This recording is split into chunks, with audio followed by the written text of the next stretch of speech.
Might you please put your hands here on your belly? Give your belly a rub. Show yourself some love. Where would you be without your belly? Mine's getting bigger now that I'm 40. Take a big breath in and a big breath out. And repeat after me. Ho, ho, ho, ho, ho!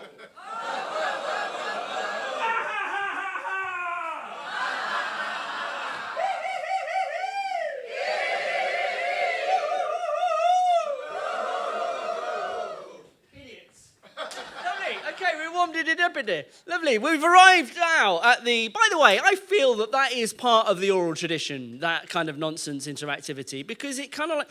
How do you feel now? Do you feel better after that? Feel like, so we got the blood pumping to the brain. Hopefully, you're better able to learn, and it helps us all to be one thing.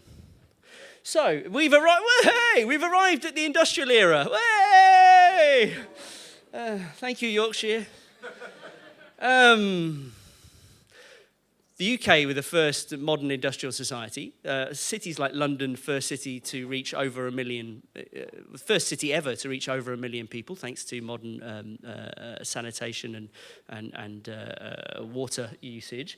And with the arrival of mass industry came the mass first ever working class, right? And it's nice to be doing this show here in Yorkshire, because Yorkshire is the birth of working class solidarity, actually, whatever you may think of socialism. I'm not here to preach the gospel of socialism, but I think interesting history to this part of the world that we have the birth of working class organised labour. And that's going to be key to the story that we're looking at now.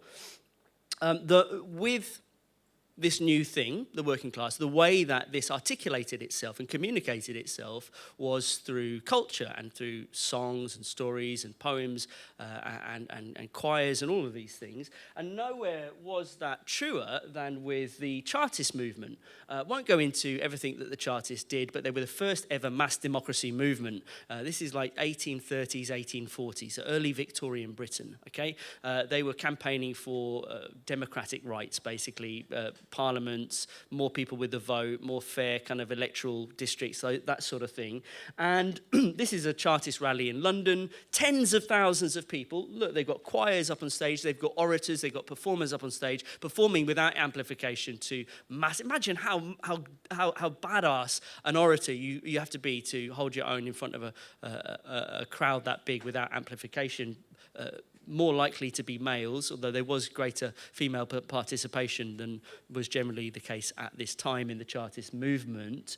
And the Chartists they had their own newspapers, such as the Morning Star, which is, and newspapers then was like high technology. So this was kind of like an early form of social media. And this is how they, barely literate people could learn about the world around them, and anti-slavery and anti-imperialism and the vote and democracy and all of these things. And they could take part in the discussion. And one of the ways they did this would be to send in poems. We've actually got editorials of the Morning Star where the editor's like, please stop sending us all of your poems. We don't have space to publish them all. These are barely literate people telling their story of what it was like to live a brutal factory existence of 16-hour days, no health and safety, no social security net, all of these things. And also to take part in the conversation and say, look, I know about imperialism, I know about capitalism, and I know about solidarity, and I'm going to put this into poetic form, and my voice is valid, not just for producing profit for capitalist overlords, but also for producing beauty as well. One of the poets of the Chartist movement was this man, Ernest Jones. No, no, we cry united by our suffering's mighty length. Ye have ruled for ages, now we shall rule as well. You can imagine this. It's exclamatory, it's rhythmic, it's musical. You could almost you hear this like on a podium at a protest or a demonstration. Kind of like, early kind of spoken word rap. He was very popular. He was a leader and a spokesperson for the Chartist movement. He's from Manchester, and when he died, there were thousands of people at his funeral. And that's a benchmark you're aiming for as a poet, for thousands of people to be at your funeral. I have an email list by the way, guys, if you'd like to sign it. And Actually, yeah, I'm just going to tell you about my email list, in fact. If you do want to sign up, hi, I'm a massive capitalist. If you would like to sign up to my email list, I will send you every month or two, I'll send you not only tour dates, but also videos that I've produced of comedy and spoken word and lectures and things like that, as well as the joke of the month, the word of the month, and the quote of the month. And when I die, I'll be like, hello, I'm dead, come to my funeral. So I'm just going to pass this round. If you want to be part, then you can do that.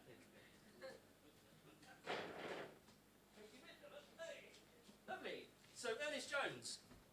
I also want to introduce this fella here, Frederick Douglass. It's not the light that is needed, but fire. It's not the gentle shower, but thunder. We need the storm, the whirlwind, and the earthquake. Frederick Douglass was a campaigner against slavery. He was from Washington, D.C. He came over to the UK to campaign, where in the UK they had already banned slavery in the British Empire.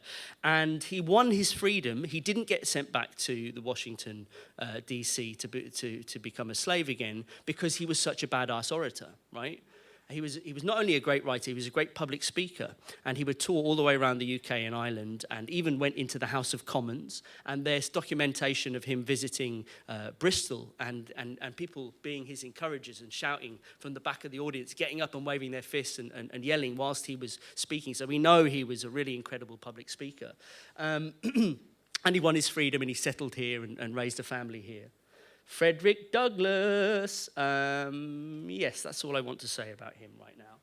And I just want to make a slight digression from the radical history to talk about this man, Charles Dickens. We know him mostly, of course, for his dramatic, for his novels and his stories. What most of us don't know is that he was one of the most proficient and famous practitioners of live literature that the English canon has ever known. He was a trained hypnotist.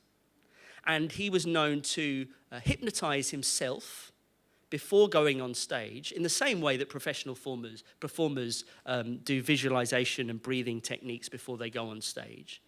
And he was known to be spellbinding. People would queue for hours into packed auditoriums without any air conditioning to hear him perform for hours on end. What I love about Charles Dickens, he would tour with his own special performance table. Here you can see he's got his little fold-down shelf to have his drinks there, and his little block so he could rest his arm and speak and talk. And this is his final performance here in London at a concert hall. He went on for 3 hours and only around about 3 people left. No air conditioning. Women were known to faint, to swoon at his performances, unsurprisingly given the massive dresses perhaps that they were wearing. That was his final performance. And it was touring that hastened his demise. He loved touring, got into some debt, was traveling around the United States where he was a big celebrity, and any poets and performers will know this story very well. You know, he was out of balance, and he really messed up his own health, and it hastened his demise. This is his final performance. Charles Dickens. He had a badass beard as well. Part of the oral tradition. We're going to jump now into the 20th century, 1930s.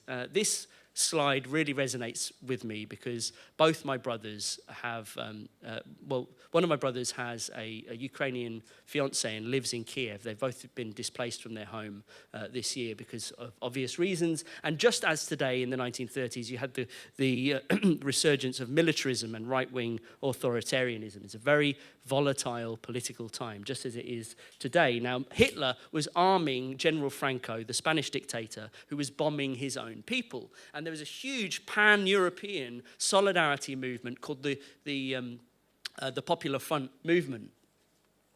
And this is like a broad-based social movement. So it was kind of like everything from liberals and W.H. Auden and George Orwell was part of this, all the way through to Marxists and anarchists. Okay, it's a very broad kind of public kind of phenomena. And their level of organization we can really learn from today. It was next level, right? They would have giant pageants such as these in concert halls and in stadiums, where they would do all of these kind of Olympic opening ceremony style kind of theatrical envisionments of a brave new future based on solidarity and overcoming fascism. And they would have casts of thousands, literally thousands, of orchestras and dancers and props and costumes and all of these things. And poets were writing the narratives that would be and the plays that would be enacted in these ceremonies. And one of them was called Jack Lindsay. This isn't a photograph of Jack Lindsay, but it is. This is one of the rallies that he would have performed at. This is a Marxist rally in the 1930s. I'm not here to indoctrinate you into Marxism, by the way, guys. Don't worry. But this is Trafalgar Square, okay? And when I was researching Jack Lindsay, there was a real light bulb moment for my book, because I've worked out, this isn't my research, this is a research of Ben Harker at Manchester Met. This is an incredible chapter of the history of poetry and performance that has been completely forgotten about. Okay, now Jack Lindsay, one of the things that he would do is he would get teams of people to go out at these demonstrations with pamphlets, and on that pamphlet there was a poem. Everybody had the same poem, the same pamphlet, and on that pamphlet was a poem, and everybody would read out, maybe somebody was at the front kind of orchestrating, everyone would read out the poem all together. Now the idea was that through chanting, it's called a mass declamation, through chanting together, everyone was entraining their nervous systems and all breathing together, and all the thousands of muscles in their pharynx and larynx and facial musculature all moving to millisecond precision all together. And not only that, but it was also moving through the imaginarium and the images and the metaphors of the poem. A magical experience, a magical group, collective, ecstatic experience of protest and poetry. Now, the best way to fully comprehend a mass declamation is to do a mass declamation. York, are you up for doing a mass declamation? All right, I'm going to need you to stand up for me. If somebody at the back could pass me my phone so I can get a photograph of these guys doing that, that'd be really, really cool as well. Okay, I need you to give this the full emphasis, guys, that this deserves. Remember, this is the 1930s, and it's the 2020s. People are dying just over there, right? As if the people in the 1930s could see you do this. You're now going to deliver the last couple of stanzas of a 10-page poem, which you can buy online if you want to find it for yourself, of Jack Lindsay's On Guard for Spain. After 3, 1, 2, 3. If you but understand, if your bodies flow into this steel of resistance, this welded mass, making you one with us and making us unconquerable. Workers, drive off the fascist vultures, gathering to pick the bones of Spanish cities, to leave the Spanish fields done with peasant dead, that greed may reap the fattened cross. Use your unity in the furnace of our pain. Put your right fist in the air! And then we shall not complain. On guard for the human future. On guard for the people of Spain. Yes, give yourselves a round of applause.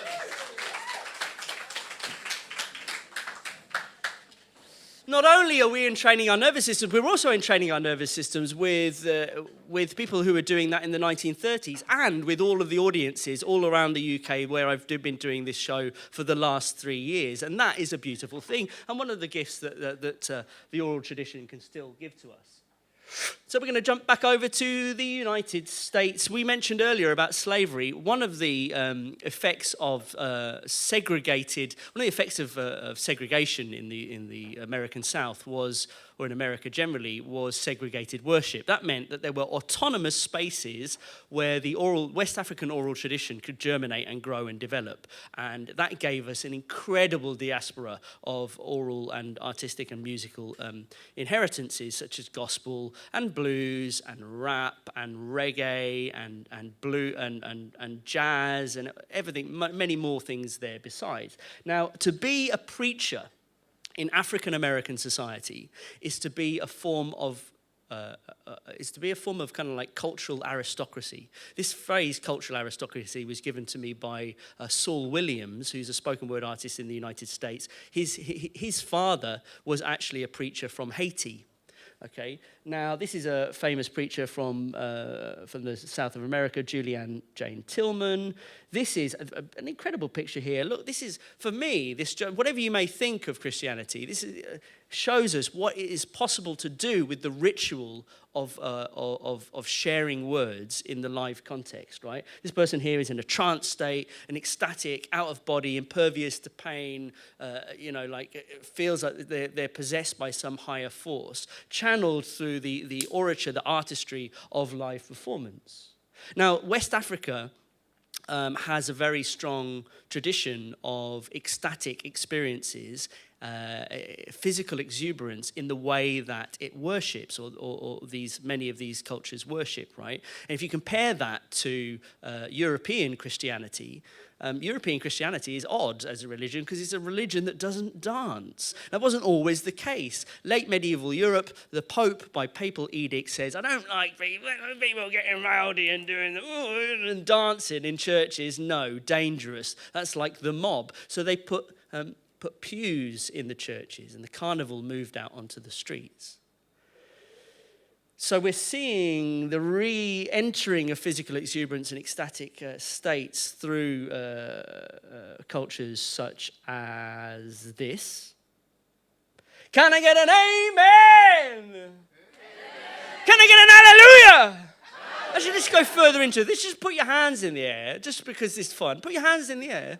You don't have to, by the way, audience consent. You don't have to do anything that a gobshite tells you to do just because they've got a microphone and they're on a raised platform. But do it anyway, because it's fun. And just repeat after me. Oh, that which makes the bud unfurl. And the trees spread out their wings. Is that which opens in my chest. When you look into me.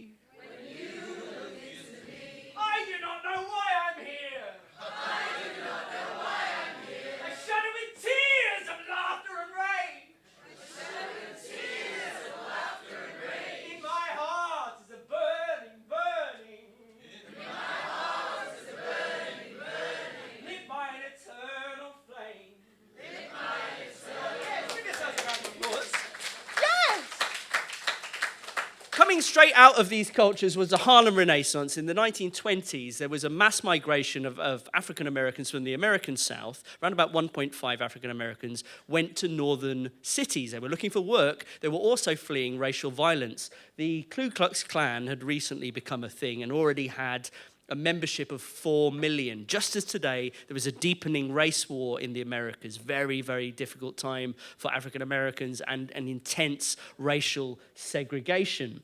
Now, the arrival of black Americans to northern cities meant that for the first time ever, you had a cosmopolitan black class of people, and the artists amongst them were for the first time gaining rich white audiences and even international audiences and gaining recognition. This was Black America for the first time telling its story in its own voice, in its own way. This was like an artistic and a cultural and an intellectual renaissance of Black America. You had W.E. Du Bois, who's the first ever professional black historian. You had Gwendolyn Bennett, who's a poet of the movement. Langston Hughes, the first ever professional African-American writer, original bad boy MC. This guy was not only an incredible writer, but a very charismatic performer, and would tour around performing to very large crowds of people. I'm now going to play you a very rare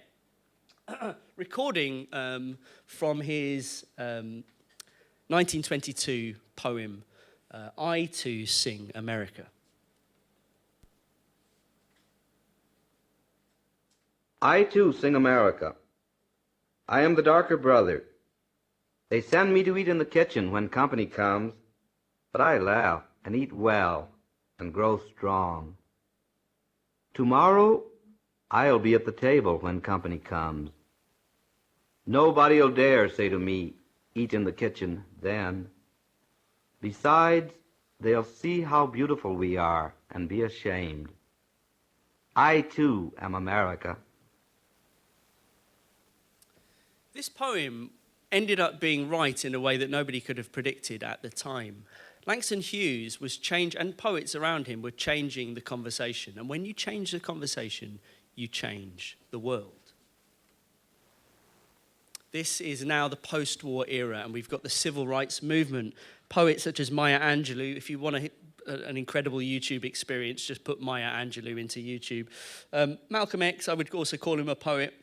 Also maybe put Muhammad Ali onto this canon, and of course Martin Luther King.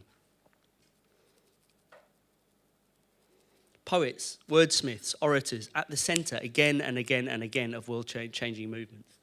This is interesting. My friend Hannah Silver, who's a poet based in the southeast, has just finished a PhD about the British black oratorical tradition and has found a direct genealogy between modern spoken word artists and rappers and the black sermonic tradition of North America. And she even looked at sort of like waveforms and the phraseology of the way that these poems were, and the intonation of the voice to find an actual qualifiable kind of connection between this tradition and modern spoken word.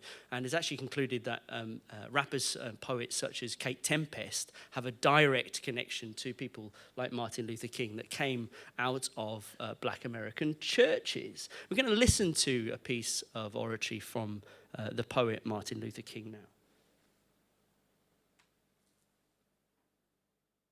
But somewhere I read of the freedom of assembly. Somewhere I read of the freedom of speech. Somewhere I read of the freedom of press. Somewhere I read that the greatness of America is the right to protest far right.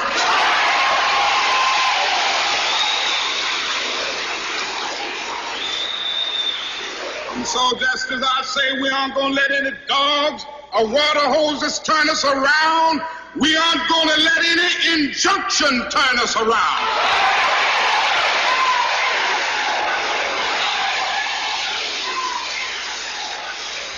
Well, I don't know what will happen now. We've got some difficult days ahead. But it really doesn't matter with me now, because I've been to the mountaintop. I don't mind. Like anybody, I would like to live a long life. Longevity has its place. But I'm not concerned about that now. I just want to do God's will. And He's allowed me to go up to the mountain. And I've looked over and I've seen the promised land. I may not get there with you, but I want you to know tonight that we as a people will get to the promised land.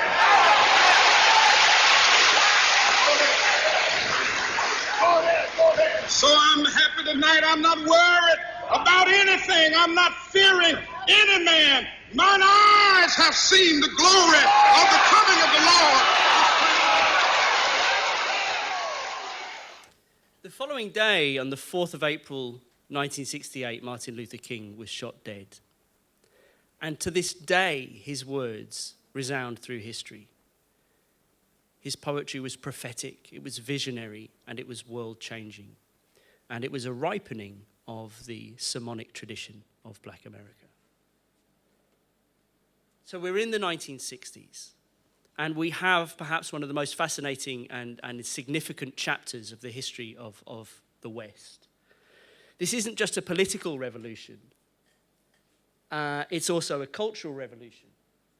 And the whole 60s countercultural phenomena, growing your hair long, flower power, protest movement, civil rights, experimenting with Eastern religions, experimenting with psychedelics, the sexual revolution, the feminist revolution, many of these things were seeded in the words and the performances of poets, including the beat poets of the 1950s, often called the San Francisco Revolution. I have seen the best minds of my generation destroyed by madness. starving, hysterical, naked, dragging themselves through the Negro streets at dawn, looking for an angry fix. These are the opening lines of Allen Ginsberg's poem, Howl. Now, if you ask most academics what is the most important poem of the 20th century, most of them will probably tell you that it's T.S. Eliot's Wasteland. It wasn't. It was this poem, Howl. He was enchanting a countercultural revolution. This is a long-form incantatory piece. And he almost went to jail because it was obscene. It had homosexual references to it. And that controversy catapulted him to become this countercultural icon. He would often perform on naked. He would often perform on acid. This is him performing on a train track to block nuclear weaponry. And this is him performing at, anyone know where that is? Royal Albert Hall, indeed. Yeah, this is, I think we can safely say, the most significant poetry event in the history of the West in the last 200 years. 7,000 people at a poetry gig. Henry will know how hard it is to get 50 people to a poetry gig. Many of the Beat infamies, including Allen Ginsberg and Gregory Corso, were there. Many of the poets were on acid. Much of the audience were on acid. This lady smoking a cigarette. Many people were smoking spliffs. You could do that then get away with it in the Albert Hall. This was a light bulb moment for counterculture. This was the 60s arriving. This is 1965. This is 60s arriving to the United Kingdom, and it launched the careers of the first British professional performance poets, people like Adrian Mitchell, Michael Horowitz, Pete Brown. I actually spoke to Pete Brown. We took part in a commemoration event for this event in the Roundhouse in Camden, and he told me that nobody actually saw any of the revenue from that 7,000 because somebody disappeared to Edinburgh with the takings from the box office. It goes to show, never let a hippie organise a poetry event. 1960s. In 1965, the Black Power leader, Malcolm X, was assassinated. This was a time when the FBI were flooding black communities with guns and drugs to stop them from organising and changing their lives. And the artists kicked back. This is the Black Arts Movement. This is black art by black people, for black people, thank you very much. This is highly politicised. Amiri Baraka, one of the founders, a poet. This is him talking about one of his experiences. For 8 weeks, we brought drama, poetry, painting, music, dance, night after night, all across Harlem. We had a fleet of 5 trucks and stages created with banquet tables, and each night our 5 units would go out into playgrounds, street corners, vacant lots, play streets, park, bringing black art directly to the people. This is an incredible anecdote from history, given the challenges that the arts are now facing. More importantly, given the challenges that our communities and some of the most vulnerable communities are now facing. This goes to show what we can do to make whatever we may want to make. All it takes is a van and a sound system. Just an idea. A van and a sound system. And if you want any help, and this I say this at every show, if anybody wants to do this, please invite me. I'll come and help. Hand out, whatever you may need me to do. I'd happily come and support you. Make this happen in York. Just a suggestion. And me. Yes. Who else? Yes, if you want that to happen, say yes! Yes! Great, wonderful. Gil Scott Heron.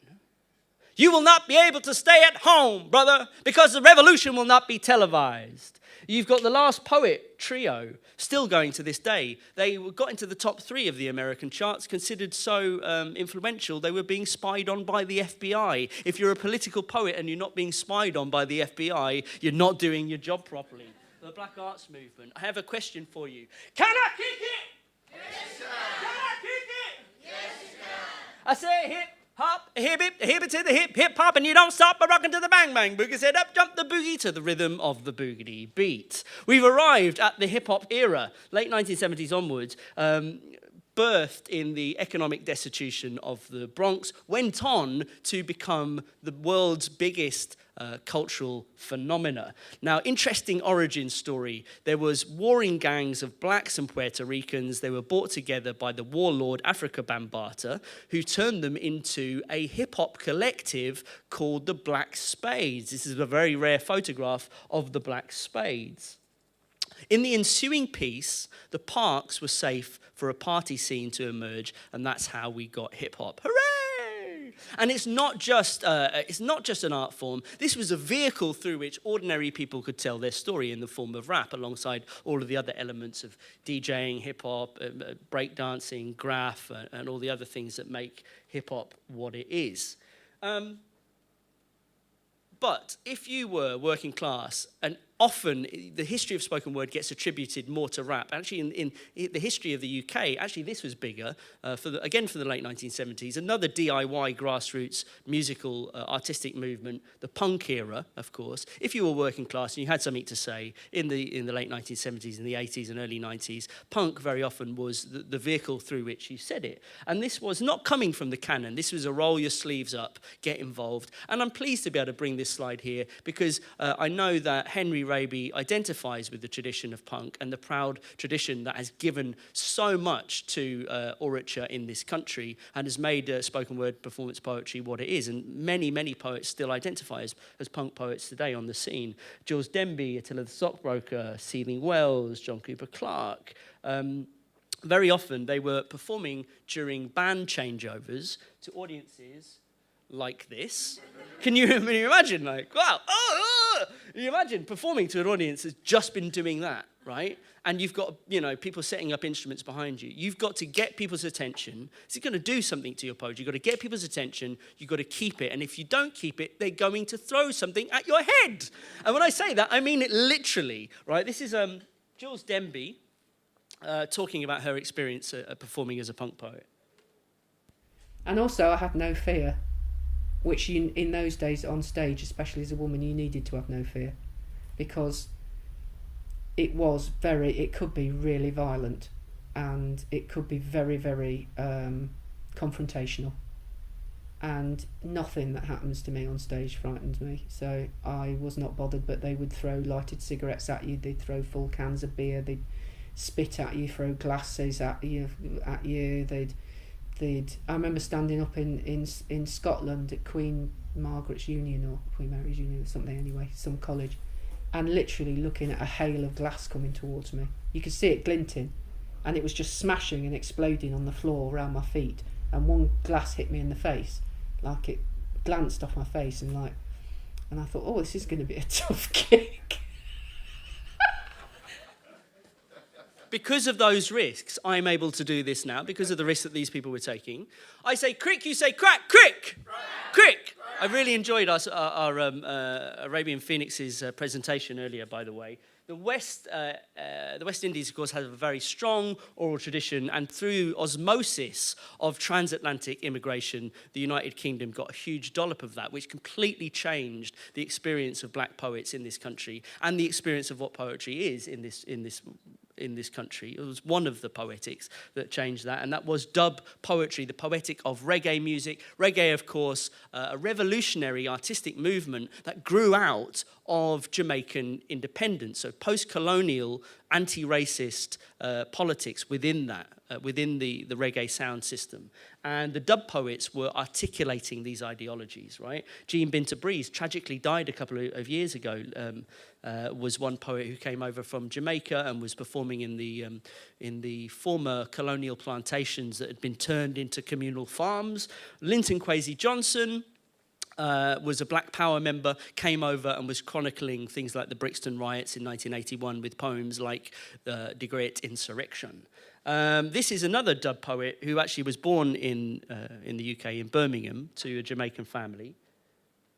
I'm sure many of you will know, Benjamin Zephaniah started as a homeless heroin addict in and out of prison, ended up on the syllabus of primary schools all across the land. Hooray! This is him talking about the oral culture that he grew up with in his Jamaican household in Birmingham. But they spoke a lot of poetry, and it was very functional poetry. If you wanted to remember a recipe, create a poem. remember it. Pass it on to your daughters or your children, your sons, whatever, your friends. If you wanted to remember, a political incident, create a poem. So my mother would tell me poems all the time. If she wanted me to stop doing something, she'd make a little rhyming couplet, and say, remember that. And, I remember remembering the months of the year with poems that, we all probably know, things like 30 days of September, April, June and November, all the rest are 31, except for February, long, December, 28 day clear and 29 in each leap year. Yeah. I just remember it. Because there's something about rhyme, and when you put it into a poetic form, that kind of lodges in your brain, I think. So when he grew up, he became a dub poet, and he was performing at reggae nights in Birmingham. At that time, there were lots of power cuts, and here he would describe what would happen when the power goes down. So when the power cut goes down, they want to go. But I say, listen, do you want to see me impersonate Mick Jagger? And I was really good at doing the Mick Jagger impersonation or a Bob Marley impersonation. And then I'd put a poem in. And then I would just talk about stuff. I was really lucky in that, for some reason, I was interested in apartheid. I was interested in people like Martin Luther King and Malcolm X a long time before it became fashionable. And I used to talk about these things. And people used to come to me and go, boy, you know a lot of things for such a young man. And so I used to kind of do a kind of performance, lecture, comedy show, poetry show, all kind of mixed together just to keep the punters there.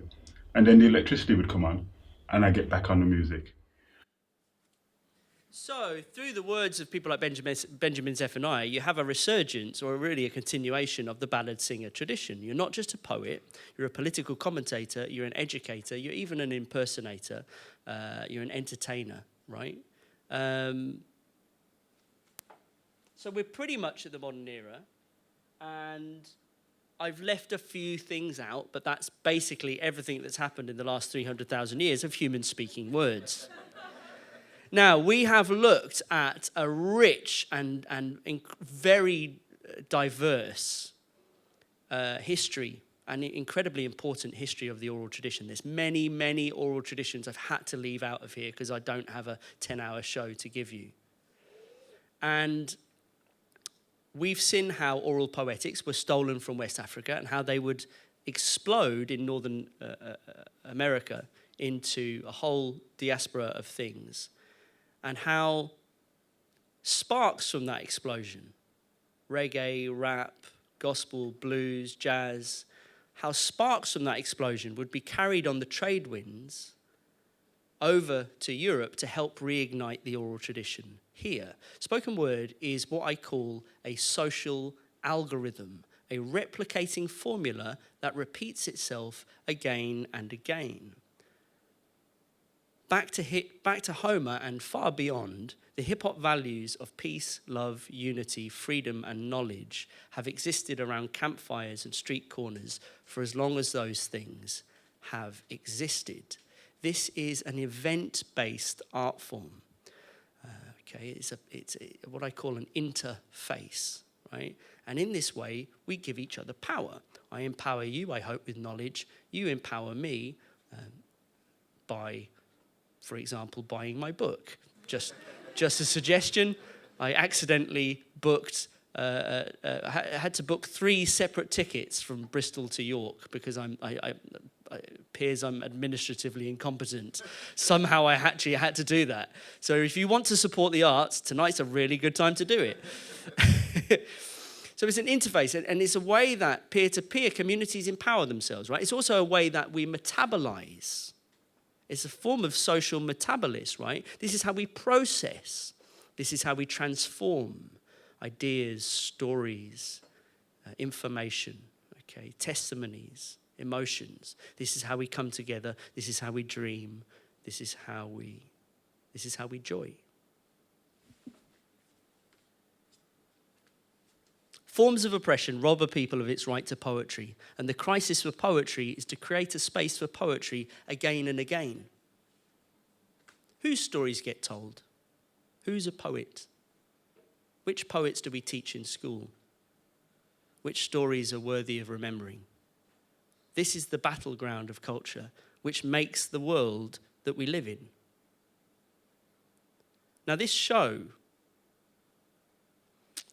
and the thing is, this whole history shows us again and again that the way that these stories elevate themselves is through grassroots collective action. It's not about how much individuals have got a following on social media. It's not about individuals. It's about peer-to-peer solidarity. It's about community, about collective action.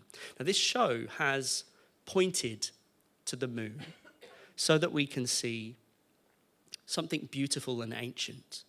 And we've seen how the light glistens across the water towards us. But that light is now falling on your faces. And we've never faced the challenges that we now face. And in 50 years' time, if it's still possible to do that, people will write books and shows about the history that you are unfolding. This story belongs to you. Nobody is a spectator. Everybody is a participation. So the question is now, what are we going to do with this?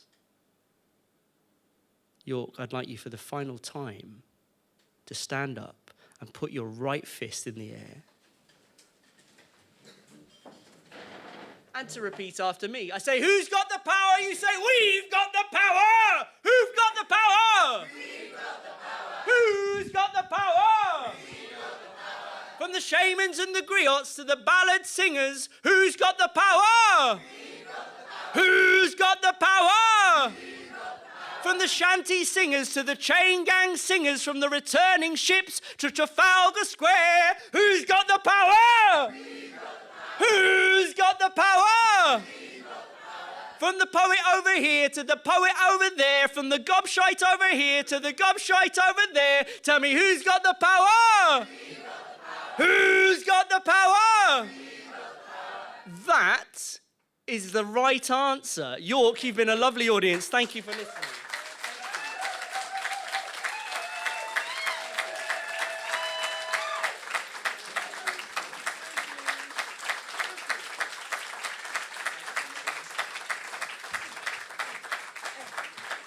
You see what he's done? He's built himself a standing ovation. What a cheeky bugger. Folks, one last time, master round of applause, Pete the Temp. Can I make one last plug? The book, yeah. So Pete's book is at the back there. If you want to get it, it is amazing. It's called Stage Invasion. It's the history of spoken word, all the stuff you've heard, plus a whole load more. Anything else you need to plug, Pete? No, I'm just going to be signing books. Come and have a chat with me. I'll be over there, yeah. Nice one, thank you. We've got another gig coming up. We've got another gig coming up in October, so don't worry about it. If you want to sign up to our mailing list, we're at the back. We've got flyers, and Johnny will be doing some hip-hop DJing for the next half an hour or so in the front bar. Fancy another drink, and to talk about how we're going to change the world. Thank you very much, folks. See you later. Cheers.